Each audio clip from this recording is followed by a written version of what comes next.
It is amazing to think how much noise is around us. We live with it every day, so we tend to not notice it anymore, but if we are to stop, look, and listen, we see how many people are around us, each living their own lives so similar to ours, yet so different, parallel and far away.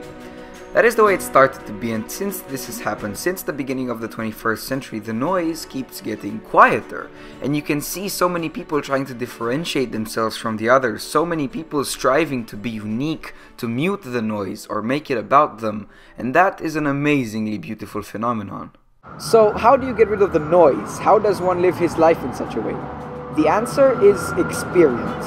We are starting to live our lives nowadays like very few people used to before our times. We are starting to take advantage of every moment, live it to its fullest, claim it as our own. We are starting to pay great attention to the experience of things and moments, and thus we are starting to immerse ourselves in our lives moment by moment. How? The trick is attention. In order to live your life in such a movie-like way, you need to give every action, every moment, great attention.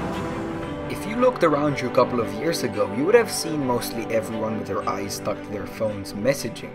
Just look around you now and you will see more and more people looking at different things, studying things closely and dedicating themselves much more to the world around and to more unique things. So again, it's all about attention. Focus all of it to an experience, the experience of life, or better put, the experience of living, and you will end up playing a lead role in your self-made movie. That is also what a phone should help you to do. There are companies fighting to get your attention, constantly asking themselves how to make you occupy more of your time with their product. And I'm not a great fan of these companies, but Sony isn't one of them. By releasing this phone onto the market, they are making a statement. They know that great tech should be subtle, that this phone should help you focus on other things, not grapple your attention when you don't want it to. To be perfectly honest, I'm not sure if that is what Sony set out to do, but be it by accident or not, it is what they have achieved almost perfectly. I say almost because this phone does have its flaws, and because it is such a beautiful piece of well-made tech, even the slight mistakes are quite frustrating, but I'll leave those for later. Phones obviously should not be just phones, just devices anymore, and as understandable as that is, I have the feeling that not many phone makers are getting that or got this up to now.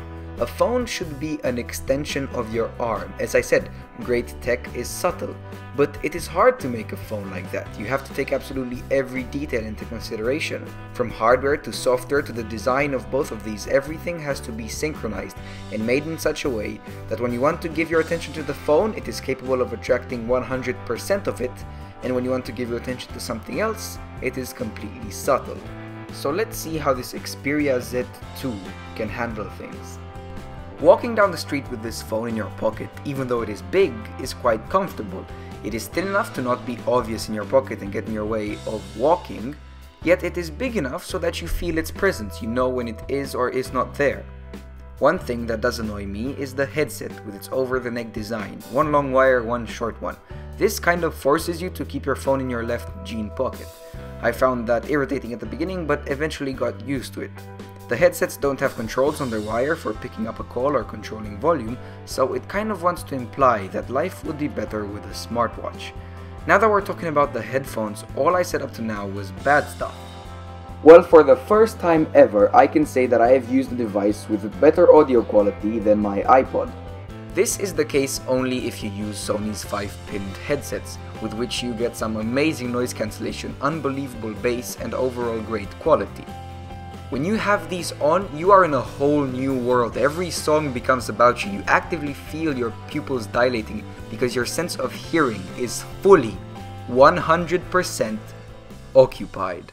I love how you can just walk along with your thoughts, minding your own business, and whenever you do need to see your phone for whatever reason, it just slides out of your pocket so easily. Your second finger senses the power button, your thumb fits right into the charging slot, and without even looking, you're holding your phone the right way up and you're just one push away from using it.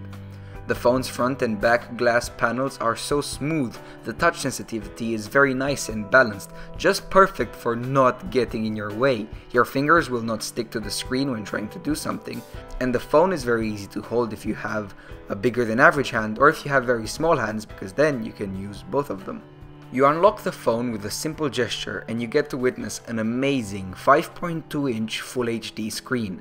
In menus and apps the colors are really vibrant and just a tad oversaturated, but the quality is overall very nice, with the brightness good enough to be visible in sunlight. Also, Sony had it done in such a way that the viewing angles on the phone are very good too. The connectivity on the Z2 is great, pages load very quickly, and yet again, it's not disrupting the flow of your day. You do not feel like this phone is slowing you down in any way whatsoever. Nor will it let you down. The Z2 has a great battery, a 3200 mAh battery, easily capable of getting you through one full day. But that was the Z2 on the go. We established that the phone, despite its size, is very subtle and is very good at helping you get through your day. It doesn't slow you down at all. But how is it indoors, at home, or when you want to focus on it? This is when the phone reveals a totally new side. You want power for games or other large apps? You have it. A 2.3 GHz quad-core Qualcomm processor, the most powerful on the phone market alongside the Nexus 5. This processor, coupled with 3 GB of RAM, is exactly how Sony puts it. More power than you have what to do with. How about the audio quality? Free the jack of the headsets and the front-facing stereo speakers will kick in, that along with Sony's Clear Audio Plus make for an unbelievable audio experience. Let's also take a look at the software. The Z2 is running Android 4.4.2 KitKat, the latest software from Google as of recording this video. 4.4 was, so far, in my point of view, one of the most important updates to the Android line, bringing with it a very smooth and fluent user interface, more transparency, full screen apps, and an overall much better look and feel. Sony has of course put its own skin over Android, but I have to say that this is the closest skin I've seen to stock Android. There is no bloatware, no lag, it's actually quite nice. Totally off topic, the phone comes with a dock directly in the box. I find that to be very useful. The dock is cleverly made. It's very easy to connect the phone to it and it keeps it in place once you do. It's great for simply charging the phone because you don't have to open any flaps, or for watching videos because it has a slight tilt. Speaking of watching videos, I find it amazing how fluent the phone works. Simply using in-app gestures such as in the YouTube app, it just flows so beautifully. So up to now, the phone is quite amazing. From a design standpoint, I think we can all agree it looks absolutely fascinating. I mean, just look at that notification light. The way this phone feels is fantastic. The aluminium provides weight but not too much and also gives the phone a very nice temperature. What I also enjoy is the cold feel of the phone when you pick it up, although it is worth mentioning that the phone heats up along with more intense usage. But even that isn't the problem, because you can just dip it in water because of its IP58 water resistance and IP55 dustproof. The software is quite nice, not the best ever, but then again neither is stock Android, or iOS, or Windows Phone. All of these are starting to feel a bit outdated. The audio quality is amazing, so what is wrong with it?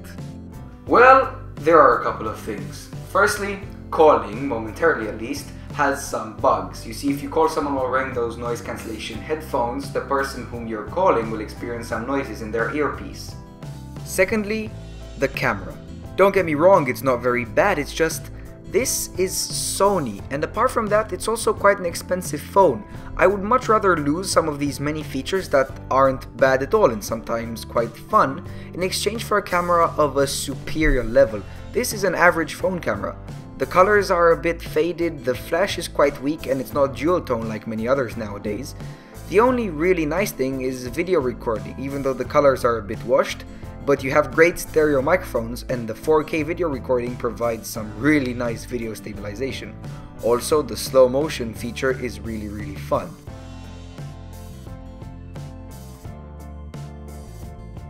I have used the Xperia Z and the Z2 now as well, and I can say that there have been nothing but improvements. What pains me is to see that the Z2 isn't as good as it can be, even though it is amazing. It's fantastic. I've reached the conclusion that buying this Xperia isn't just a purchase of a Z2, it's an investment in the future of this series, and I sense it's a very bright one.